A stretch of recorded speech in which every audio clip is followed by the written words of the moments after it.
The Ink and Paint Club podcast is intended for mature audiences. I know we're usually talking about kids' cartoons and stuff, but there's going to be naughty language. Anyway, listener discretion is advised. What is continuity? Yeah.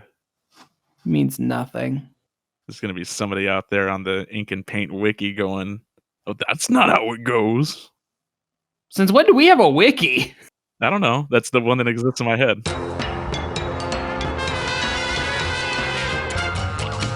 You're listening to the Ink and Paint Club podcast, your weekly home for animation reviews and discussions.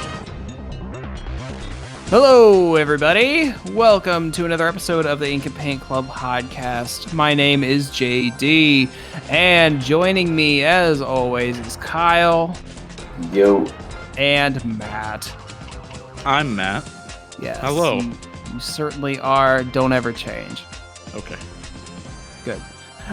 So this week we are discussing Warner Brothers' latest Scooby-Doo endeavor, Scoob, which I think is a strange title, and I think it's also weird it's not an acronym anymore.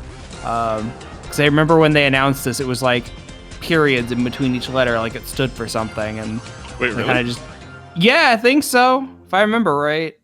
Huh. Wonder So what yeah, that would have stood for. Memory and JD doesn't go together very well. it really doesn't. No, I can barely remember what I did yesterday or this morning. Really, time is an illusion. Same. We should be getting paid by Warner Brothers because this is like the second thing in a couple weeks that we've done. Right? Because the other Wait. one was Mortal Kombat. Yeah. Yeah. Warner Brothers sponsor us. Get us that money. Yeah. Like sweet sponsor money. So this kind of is going the Trolls route because this was supposed to be released in theaters, but obviously because of the whole outbreak thing, Warner Brothers is like, screw it, put it on digital. And I don't know how well it's doing so far. It's only been like a few days. Yeah, so we'll see. But yeah, so you can watch this at home for $20. And honestly, what I can say about this movie is that it certainly is a movie. It's my big takeaway from this. It seems to be a lot of people's takes. Because Like, I noticed that on Rotten Tomatoes, it's almost an even like 50-50 split. Like, I don't think it's horrible, but it's like not good either, I guess. I don't know. It has its problems for sure. What did you guys think? Okay. I didn't think it was as bad as everybody's saying it is. I found it enjoyable. Movie of the year? Nah. Maybe not that far. I found it enjoyable too. I guess maybe a lot of people, I didn't really have a lot of the same problems that other people did for it. I can definitely see why people had specific things they didn't like about it. Like, I do agree on certain points, but I feel overall it works. But I can see why it didn't work for some other people. I do agree on the point that like, I would like to see a sequel just because it feels like they could definitely iron out like kind of the problems that a lot of people had for this one. Mm-hmm. Which seemed to stem mostly from pacing and like the voices and among other things. I feel like a good chunk of this movie could be saved if the regular voices were doing their thing. Yeah, because like, I mean, it was nice they got Frank Welker to be back as Scooby, so you're not getting some celebrity trying to do that kind of voice. And I don't think Will Forte did a bad job voicing Shaggy. At least he was trying.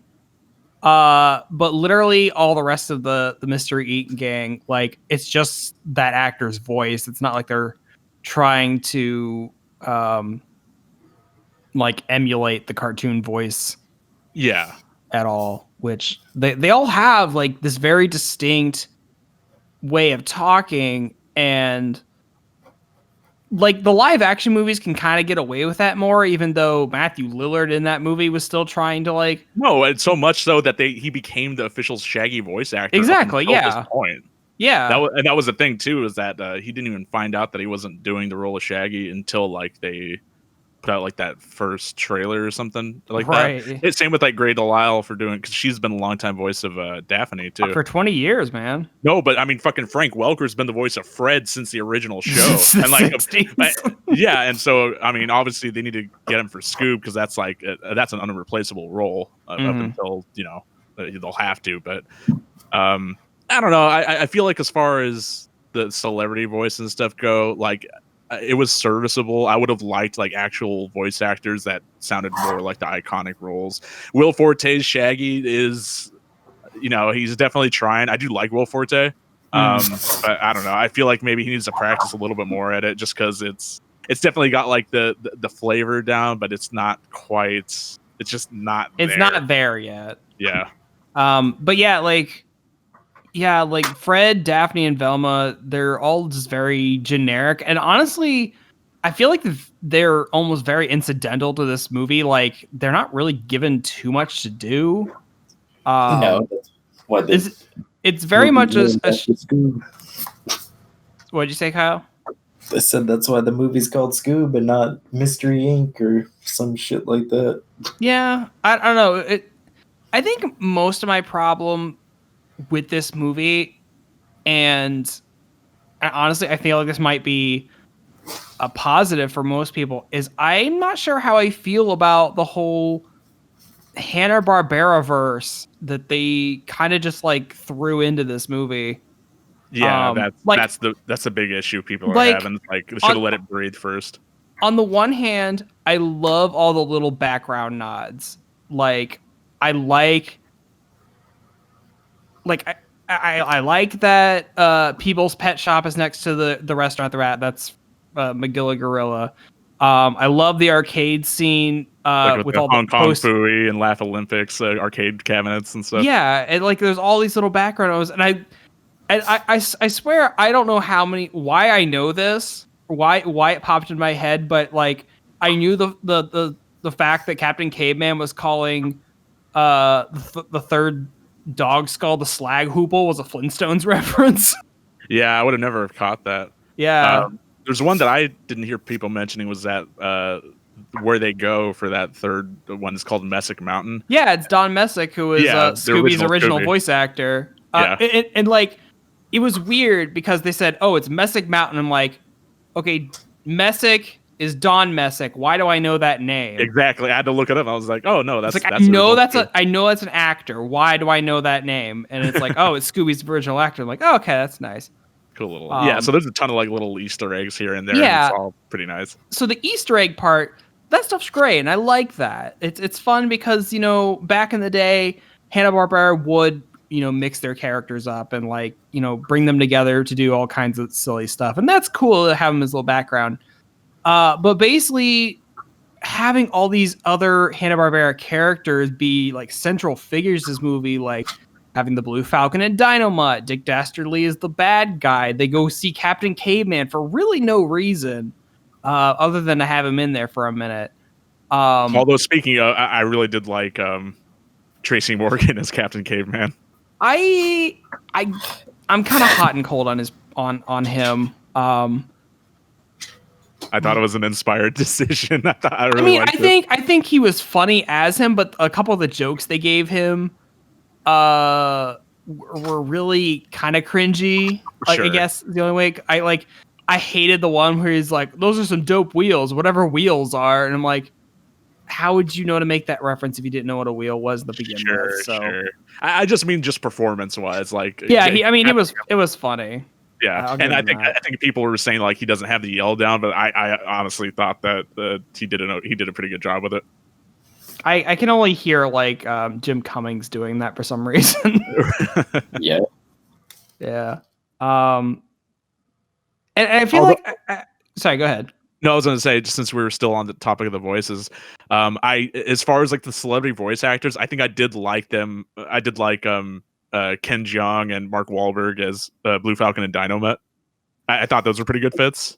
It was like especially because that's not the original Blue Falcon. That's his son, so that works. And then because correct me if I'm wrong, just because I'm not totally up on because obviously we've all watched the countless reruns of Hanna-Barbera shit that used to play when we were kids. But Dynamite used to be like the goofy character in the Dynamite show, right? Yeah, he was really doofy. So they like flipped the script. They really played it up in the Dexter's Lab. Yeah, episode. that's really where I know like traditional Blue Falcon and Dynamite, because the one they had, the one in Harvey Birdman, like Blue Falcons, like a and now we make party. he's like a Casanova Spaniard for some reason. That's really good though. He's the Azul Falcon. That's what it was. And I don't even know if Dynamite was even in that show, but he was, because he. He died like he was in a copier or something, wasn't he? Yeah, I might think of something else. The man was framed. Oh yeah, killing Dynamite. That fucking though, since we brought it up, that episode of Dexter's Lab with the Blue Falcon and Dynamite's like really good too. I think of fucking just a Blue Falcon on the couch with Dexter's dad. I'm the Blue Falcon. Oh, don't be blue. I'm sure they'll do better next season. I think like of all the Dexter bits, I think of like I think the Blue Falcon stuff's like the one I remember the most for some reason. But yeah, I mean, I wasn't because I'm not too as familiar with those characters. I wasn't as bothered by the fact that Dynamite wasn't like this big doofy character anymore. That, you know, he's actually kind of the brains of the operation for the most part. Yeah. And fucking color swap with Scooby, like kind of not much there. Yeah, but I mean, from what you were saying with not really liking him in Scooby's universe, I can deal with it. I mean, if you want to take him as like the Batman of their world, I could. I'm not so mad as that they exist in the universe. Is that it's such a focal point. Sure. That this doesn't feel like a Scooby-Doo movie. It feels like a Hanna-Barbera movie. And if I remember correctly, and I might be remember this wrong, Warner Brothers wanted this to be like the start of a Hanna-Barbera film universe, which if that's the case, then bravo, you did your job. But I just don't feel like this is a Scooby-Doo movie. It's like it's a movie with Scooby-Doo characters in it. Sure. So yeah, I can. That was another thing too, is that people felt like maybe it's. I don't know. It would have been a lot more misleading if like the trailers and stuff weren't very forward about them including like all these characters. It's not like all the promotional stuff that came out just before the movie came out was just Scooby stuff, and then like the Blue Falcon and Dick Dastardly stuff was like sprung up on the movie, and then it turned out to be like, oh, half this movie is kind of like focused around these characters and not Scooby-Doo. So like in that regard, I you know, at least they were forward about that. As far as titling the movie just Scoob, and then as it turns out it's only like 50% a Scooby-Doo movie. Yeah, I can see kind of the frustration with that. Somebody made a really good point, like I was reading somewhere, that it just seems like nowadays everyone wants the Marvel Cinematic Universe clout without actually putting in the work to like develop everyone in their like own like solo movies and then bring them together. And if you really want to point blank, it's Warner Brothers trying to do it again, because they tried to do that with Justice League and failed. Yeah, because which I don't hate Justice League nearly as much as most people do, but I'm still not going to defend it. Right. They said that the Snyder Cut got greenlit. Oh, yeah, Jesus. I saw that too. That's going to be a big fucking get for HBO Max if that ends up being true. Yeah. So yeah, and it's weird because I mean, like. Also, they kind of did like a bunch of this crossover shit with the Lego Movie too, and I guess maybe it works a bit better there just because it's within the context of the film. It's like, you know, Lego I get, because like, you know, you have all these Lego sets based on, you know, established IPs. For that, I totally get it, and they're gonna do the same thing with Space Jam as well. Yeah, but at least with Space Jam, that's already kind of. We know what to expect from Space Jam.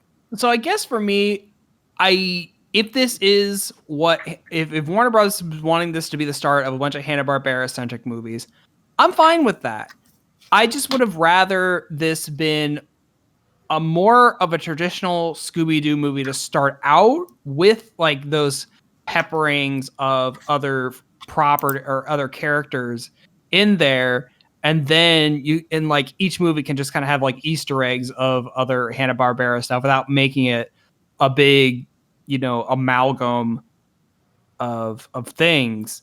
Right. So kind of like how near the beginning there, when Shaggy and Scoob are kids, and like they kind of like Shaggy's got this whole part of his room that's like dedicated to Blue Falcon and Dynamite. Mm-hmm. Like you feel like that would have been cool. And I get that it's set up for them meeting Blue Falcon later, but like, yeah, that'd be like just a cool little thing. Like, yeah, young Shaggy is really obsessed with the Blue Falcon because he's the superhero of the Hanna-Barbera verse, him and Space Ghost. But Space Ghost lives out in space. And I'm wondering how they're going to interject.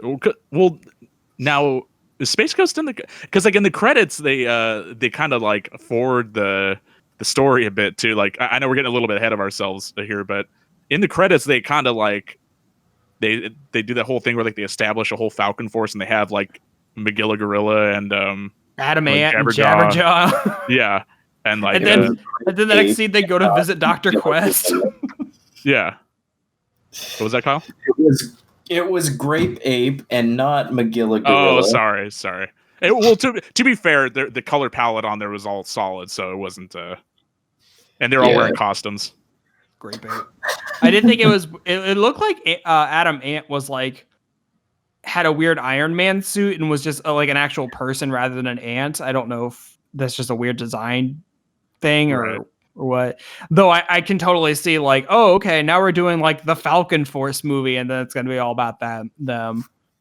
And at least from that, at least if they were going to actually start out with that, then that's kind of not people expecting to just be a Blue Falcon Dynamite movie. That would just be like, oh, okay, we know that this is like an amalgam of like a bunch of Hanna-Barbera characters already. Right.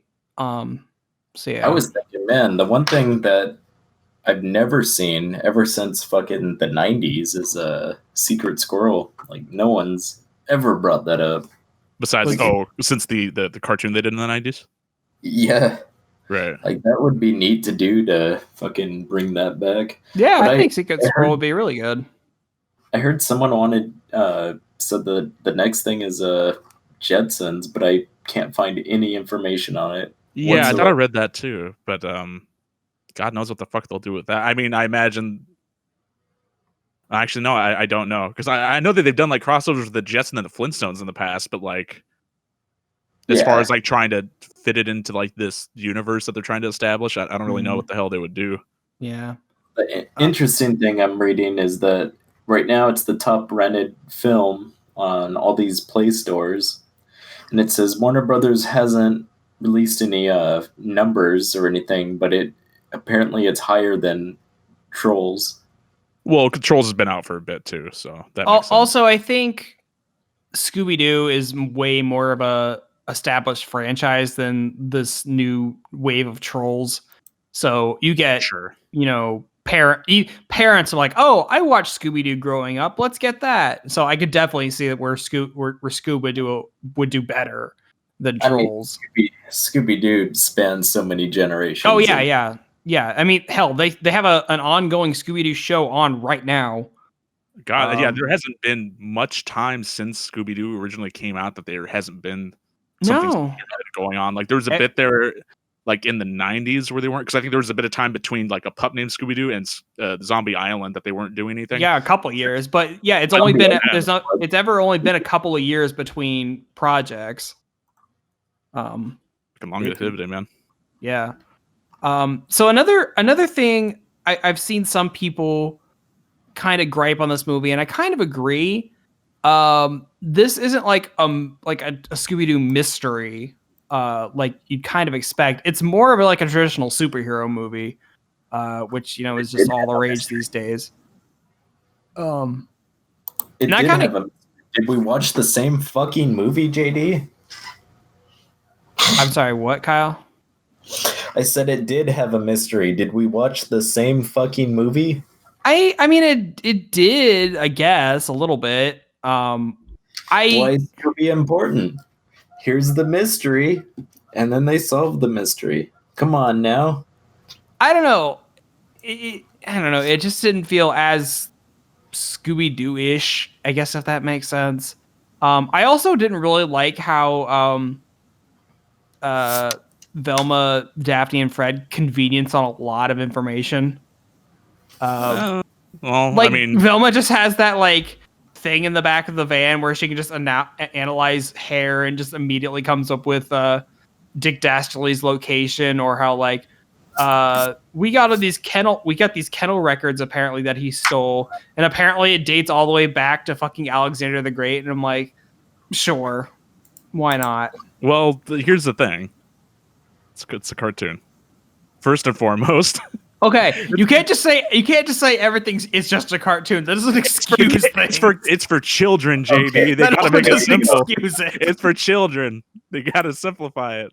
They can't expect like a bunch of like detective work. Come on. I know that's like I do their whole expect thing. detective work, at least a little bit, because it's not so much that they got that information. It's just like it just falls into their lap basically, and it's very quick. No, but the other thing to consider too is that it's an hour and a half long, and they have all this like extra superhero like Blue Falcon shit that they want to fit in there too, so they can't spend too much time. Well, like, that on the actual... is a fault of wanting all that in there, because like, is that really need to be the focus of the movie? Does it really need to be there? I don't know. Well, I guess it was Warner Brothers' decision for it to be, so I guess they succeeded in what they wanted to do. I guess. Well, succeeded in their own. Yeah. What did you guys think of Simon Cowell being in the movie, reprising his role as Simon Cowell from Shrek? I did not like it. Simon Cowell is the king of the beavers. All I'm saying is that this means that Shrek could potentially cross over into this cinematic universe now too. So, fucking license it out, Warner Brothers, make it happen. On the one hand, I don't mind Simon Cowell because Scooby-Doo has a history of celebrity cameos. I mean, hell, that's what the modern show is all about. He looks too real for this movie. He looks too real. He looks out of place. If they would have cartooned him up to like match with the rest of the characters, I'd be perfectly fine with it and probably find it really funny. But the fact that he's like almost photorealistic Simon Cowell, it takes me out of it. He doesn't belong here.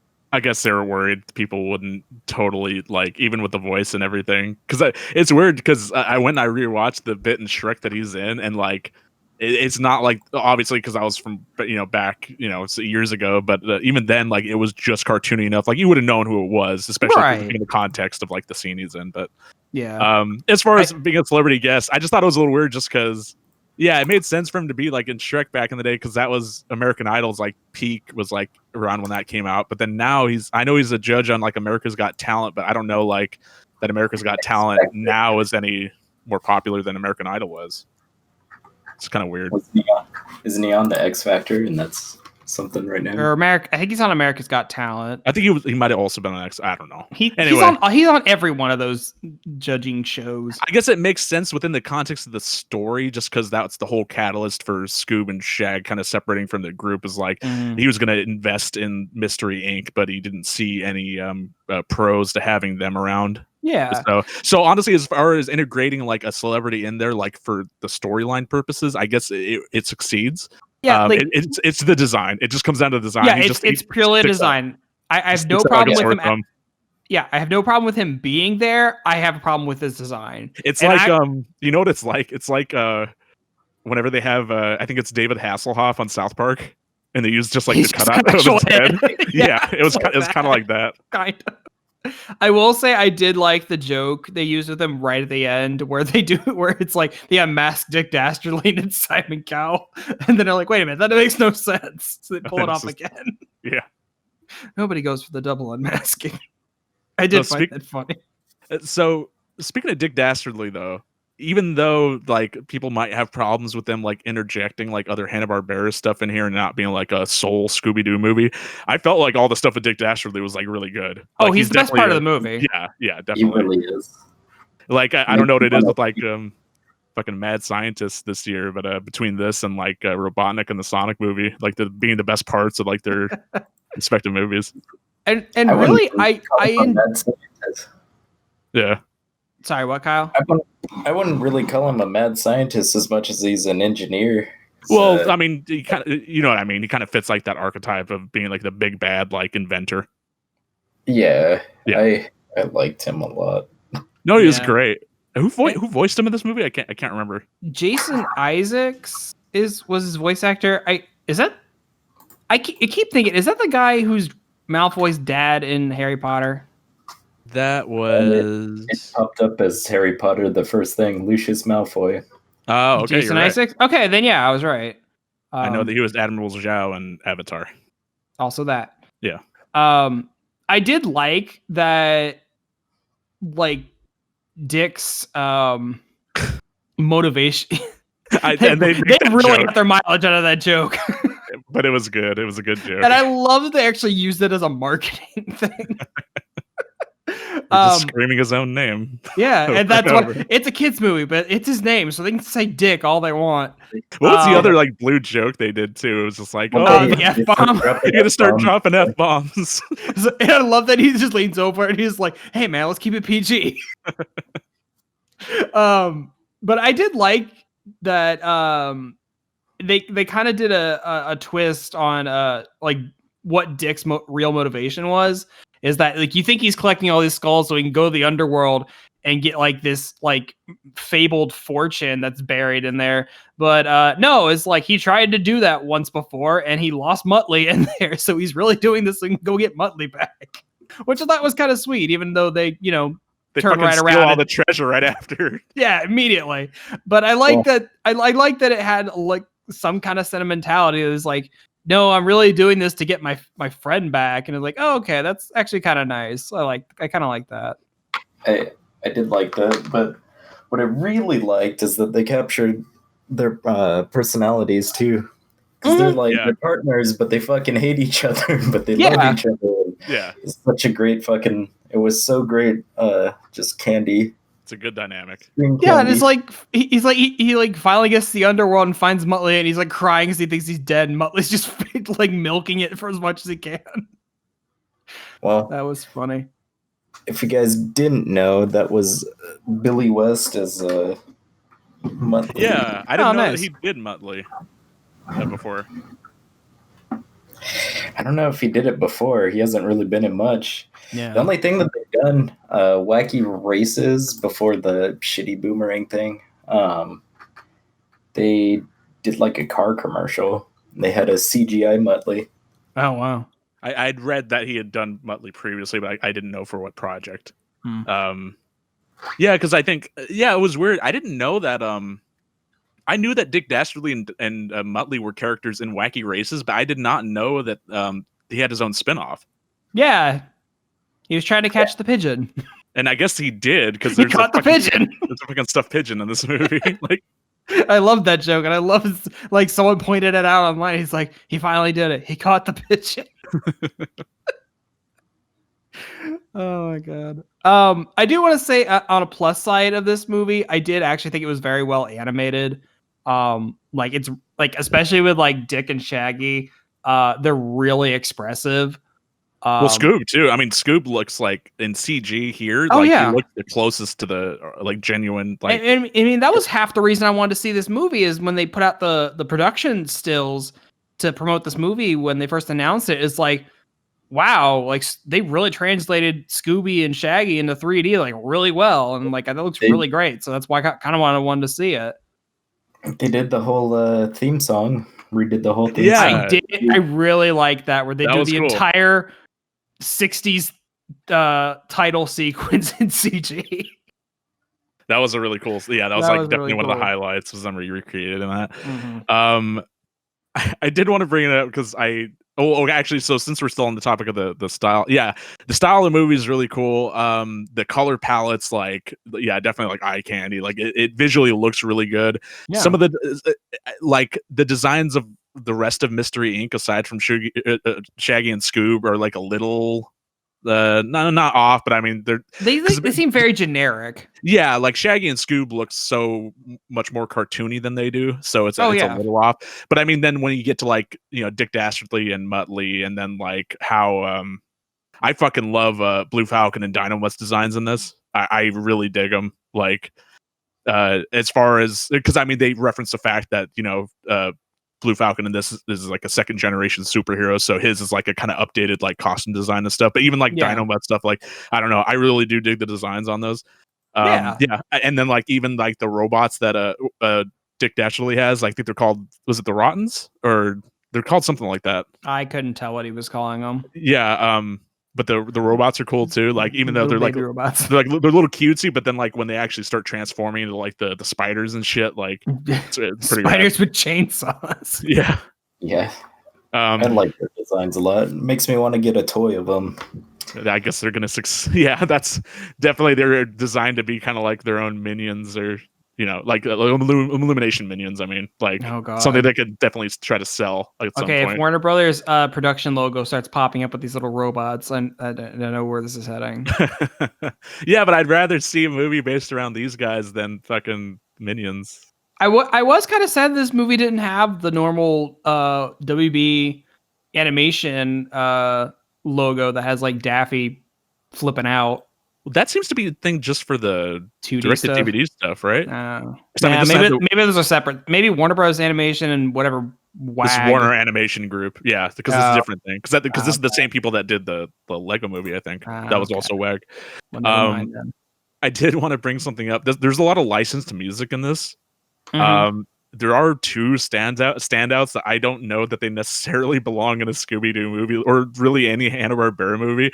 But the fucking movie starts out with that Warner Animation Group logo, just fucking like with Tupac and Dr. Dre. They fucking play California Love, and I get it because it fucking shows that they're in Venice and stuff. Yeah. And I was like, okay, I can kind of understand that.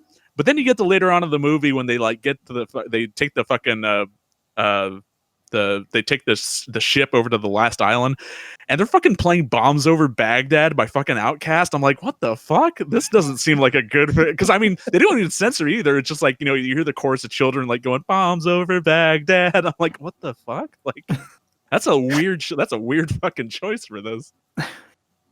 There's a lot of weird fucking choices in this movie. So I mean, I guess in summary, like, there is a lot about this movie, at least for me, there is a lot in this movie to like.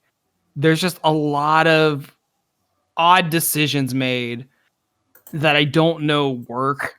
And if this is the start to some kind of big Hanna-Barbera animated universe, I'm hoping that they kind of iron out some of the kinks going forward. Because like I'm not mad that I saw this, but I don't know if it's something I'd really want to watch again immediately. I don't mind watching it again. One viewing's good for me.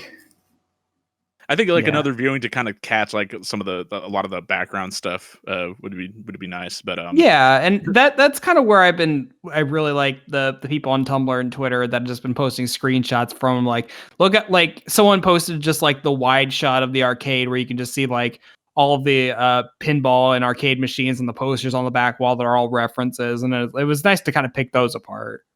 There was I forgot to bring up something earlier. There was when we were talking about them being kids and stuff, because there's a bit in the beginning there where they're like trick-or-treating, and I had in my notes, because I didn't take that many notes for this, but one of my notes is that Shaggy and Scoob get menaced by juggalos. Yeah, they do. Because I mean, they're very clearly like, it's evil clown makeup. I'm just like, those are fucking juggalos. If I've ever seen one. I was watching this with Mel. That's like immediately she says like, "Oh look, they're juggalo."